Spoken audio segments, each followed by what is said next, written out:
don't know how powerful your voice is. They don't want to hear another legislator. They don't want to hear somebody else that's advocated. Sometimes they just want to hear that personal story. The only way to stop asbestos-related cancers is to ban it. About 40,000 Americans die every year of asbestos-caused diseases.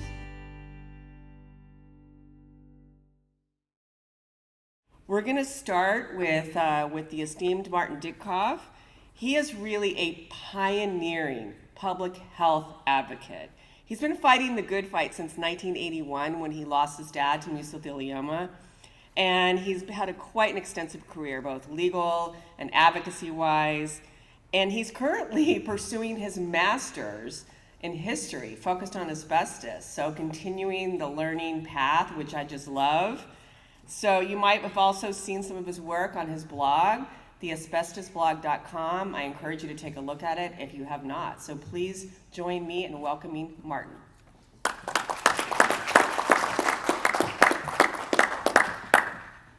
This is probably going to be the hardest presentation that I've ever given to try and get through, because Linda's the first person who's asked me to describe my dad's journey, my family's journey. And he died in 1981, so if I take some extra time, it's recognize this is very personal to me. On the far side is my dad's high school graduation cap. I don't have many pictures from him of that age, unlike my mom, but I do have a picture with, you all noticed, Jerry Ford. We grew up in Grand Rapids, Michigan, and Jerry Ford was the best representative you could ever ask for. He'd show up to Little League games, he'd invite you in his office. He was just a wonderful, wonderful person. And I'm the guy with the big ears here on the end. As my older brother would call me, Dumbo once in a while, but that was okay. I called him names also. All right, my dad was born in 1927, and he died of mesothelioma on October 22nd, 1981. My mom was a widower or widow, I should say, for 39 years. She only dated a few times. Mesothelioma changed the entire dynamics of our family, changed our entire life. You take a look at the death certificate right there in the middle, and that says mesothelioma. That was back before mesothelioma was an interesting, easy diagnosis. My dad, the doctor said it could be one of 2 or 3, and he had to go to the Mayo Clinic before they actually made the diagnosis, and then finally during the autopsy. How we found out about this is I did not know my dad had mesothelioma until 1 week minus 3 years from his death. And it's 1 week minus 3 years is important because the statute of limitations is 3 years. And I was just basically sitting on a bed, just hanging out at my parents' house, my mom's house, and a TV show was on asbestos mining. And they said that Steve McQueen died from mesothelioma. So I pulled his death certificate, and sure enough, it was on my dad's death certificate. I went to the senior partner in the law firm I went to.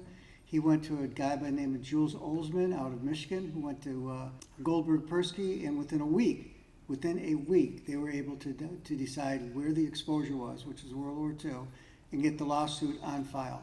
It was the most amazing thing I'd ever seen as a young attorney. That's a copy of the ship he was on, or one of the ships he was on. The one thing about mesothelioma lawsuits that you don't hear about is how long they extend the pain, right? Someone dies, you start the grieving process. You can't do that with mesothelioma and the lawsuits. This was the initial lawsuit filed by the Goldberg firm. The second one in the middle is my mom continuing the estate. I think it was 1990-ish. Sometime later was and she had to keep the estate open, and then finally she had to keep the estate open again. It was almost literally 20 years before everything got finally resolved. And it's an awful way before you can start grieving, because until it's done, you don't grieve. So my background, I am a corporate attorney. I ran the legal functions for several different corporations, many of which were asbestos, minor or sometimes more than minor, so I wasn't always on this side of the equation. If you're going to be a general counsel for an international company, you will represent people that have, suing you for asbestos-related illnesses. And certainly my old companies were no different than that. Prior to Dad's diagnosis, in spring 1981 at the Mayo Clinic, I had no involvement with mesothelioma or asbestos. I found out that he had mesothelioma when I came home from my first year of law school, and I yelled, "Hey, I'm home," and there's some packages out there, and my parents are ready to go to me to Mayo Clinic. I had absolutely no idea. It was just like, it says your dad's got cancer. They're not sure which cancer he's got. He's going to Mayo Clinic, and that's where Mayo Clinic made the diagnosis eventually. He passed a couple of months into my second year. I was in Los Angeles at the time, but he was in agony, absolute agony. And I'm pretty sure my mom put a little bit of a heavy finger on the morphine drip when he went very quickly. And if you want to know more about his story, it's on my blog, which is theasbestosblog.com. I've done 180 blogs since December of 2020. It will eventually be part of the PhD program I'm hoping to join. Between that and the computer, the digital, the artificial intelligence, and the other things, I'm hoping to advance things like Barry Castleman did into the next generation in terms of making them digital, electronic, and available without having to put together a hard book, as Barry's done over the years very well. As experience as outside counsel, I was an insurance defense counsel. I was doing all types of things. Nothing to do with asbestos. The firm I was with was called Dunnenberg Tuffley, and they had no asbestos practice at all. In-house counsel, some involvement with asbestos. General counsel, some involvement with asbestos. Then I decided to open a home office, and for some reason people seemed to like me in that role, and I had about a half a dozen defendants, most of which you would know that I was acting as their national coordinating counsel. I was typically the person behind the Wizard of Oz. I was the person behind the screen, making sure things ran smoothly. I had relationships with many plaintiff attorneys just to make sure that everyone was, happy which way was. I was more of a facilitator than anything else. I retired. I retired before COVID. Played golf for a year. We moved to Colorado with Carol, my wife, and to play with the grandkids and stuff like that. And within a year, I was bored to death. I just needed more. And so I thought about what did I want to do to try and give back, and I thought the area I had the most knowledge in and that I could maybe make an impact was asbestos. And so I called up the university and I entered the master's program. We do 3 theses in this particular program at the University of Colorado Springs. My first was for the Challenger tragedy, whether it was an asbestos substitute that caused the failure. The second has to do with shipbreaking laborers in Bangladesh in terms of their asbestos exposure. And the third is the asbestos exposure to blue asbestos on a beach in Illinois, just north of the city, which is just north of the John Mansfield Waukegan facility. I've put those together. I've done my capstone, which is putting them together, saying what you've learned, and I defend that on October 4th. Past that, then I'll be looking for PhD programs, where my plan is to major and write my dissertations on toxic minerals in the workplace.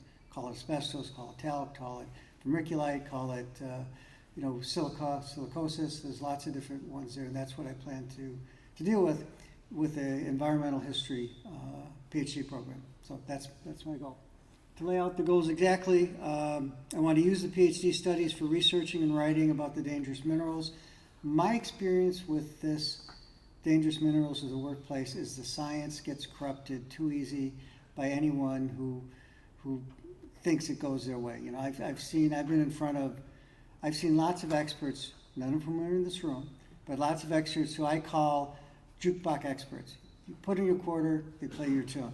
And that's the problem with the history of asbestos. A lot of it's just forgotten over time. Example, I found a book that talks about, I think it's Dana's book, that talks about asbestos in the 1940s or 50s, and says that for tremolite, they have the wrong chemical formulation. They didn't know what the chemistry should be, so they made it up. And the book's author's going, why do we do things like this? Now they have the right formula, but there's all those types of things. And so what I'm trying to do is put together the largest database you can of the historical documents, convince people not to have silos, put it together, put it with digital humanities so people can see the documents. And there's lots of good examples of that. Go to toxicdocs.org. And they have an excellent digital database.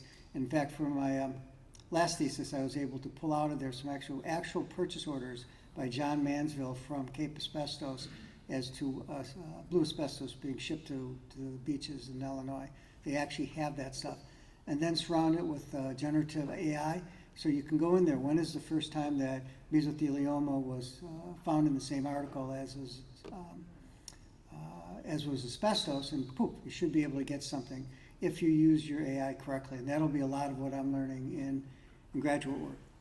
I want to put together a website that has all 195 countries, as well as various other items by date, by use, by shipping lanes, by everything you can imagine. So they're all things asbestos. And by the way, I don't plan to act as an expert or go over this for compensation. I'm past that point in life. This is something that I would like to give to the community with the help and all that. 1 minute? All right, just about there. Talked about the science. I want to work on jurisdictional and venue issues. We're working right now, there's 4 of us, trying to take my Bangladesh paper and see if we can bring the Bangladeshi shipbreaking laborers into the U.S. I've been able to identify 57 ships manufactured in the U.S. that were broken up in the Bangladesh shipyards. If we could then bring that forward. And there's a recent PhD out of Australia that's about 380 pages. It also works on the same level, and we got a bunch of people working on that. Whether we're successful or not, it's a tough decision. Want to simplify the non-party amount that is paid. Everyone, attorneys, experts, people in the cases make a lot of sense. But you're paying a lot of money on rental cars. You're paying a lot of money on all types of different ancillary expenses.